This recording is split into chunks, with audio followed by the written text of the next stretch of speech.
Hi, and welcome to today's tutorial about approving fund transactions in the Directive. We shall begin by talking about the upper section of this page. Income types have been covered in a past video about funds, wherein I made the analogy to a river with three waterfalls. Income is processed in three steps. Everything that a company earns during a financial planning period is revenue. From there, money is deposited into revenue funds. All that passes through that is marginal income, percentages of which are then deposited into marginal income funds. After that comes corrected income. Here, a part of that is deposited into corrected income funds. The money that remains after all that is distributed via financial planning. When approving money to be deposited into a fund, you need to go through all of these steps from top to bottom. Let's move to the revenue block now. Here you can see a list of income types with summaries for that period of financial planning. When clicking on Revenue Funds, a list of funds will appear, which we have already done here.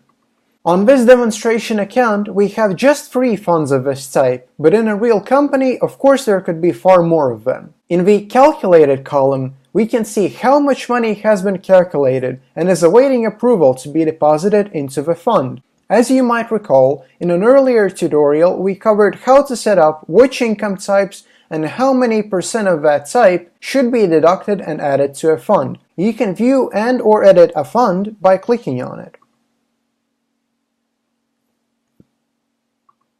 If you agree that the calculated sum is acceptable, simply check the box on the left side. As you can see, the Approve the Calculated Amount button is now clickable.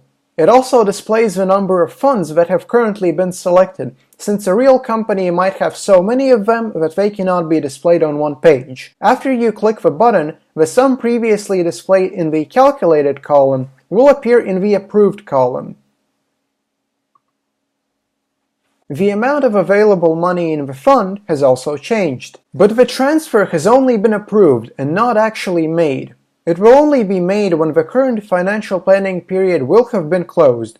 However, the money in the fund can already be used for approving purchase orders in the current period. You can approve as many or as few transactions as you wish at a time, either by clicking individually or selecting all funds of this type by clicking on this box. Therefore, if you have set up everything correctly, approving should be near instant.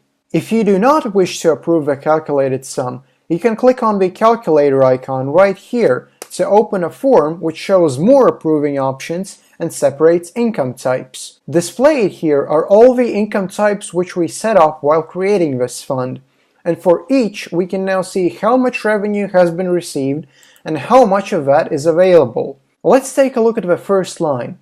You can see how much has been received in revenue from retail, how much has been calculated to be deducted into a fund, and how much money is still remaining in the fund. You can also see the percentage of funds that is deducted from various income types and deposited into the fund. And in these fields here, you can change the calculated sum to increase or decrease it to whatever you choose. For this example, let's write in the entire available amount and click Approve.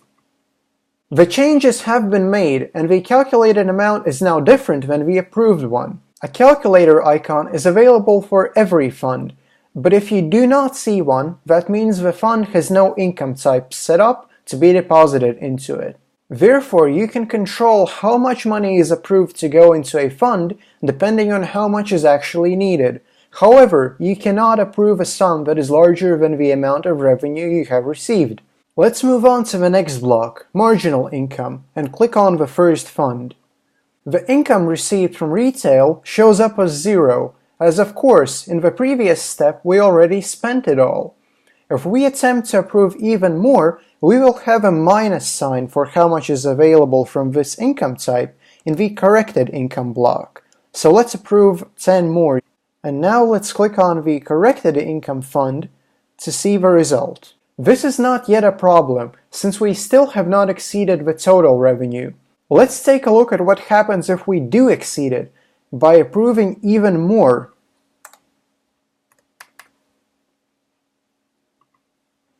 Now the total number is not only negative, but its background has also been changed to red. This is done to make such a situation much more noticeable, as this is one of the things that our program checks at the end of a financial planning period, and ending it is impossible if there's a negative amount in this field. The color scheme here is the same as in assets. A blue background means that the amount of money remaining is positive and everything is fine. A red background means it is negative, and you need to solve this. In a real company, where you might have to manage several dozen funds as well as a huge number of purchase orders and bills, such a situation is very possible, but this way you can immediately see it. If this occurs, you will have to take a look at the income types by going through the blocks upwards and looking for negative totals. That way you can identify the problem. In this case, when we look at the marginal income block, we see a negative available amount for retail.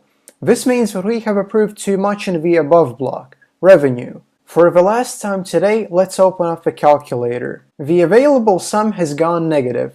We can either manually enter a different amount to approve, or simply click on the calculated amount, and that will be entered automatically. Now click on Approve. In short, that is how approving money transfers between and into funds works in all three blocks. That concludes today's tutorial. Thank you for watching, and as always, we will be happy to answer your questions in the comments below.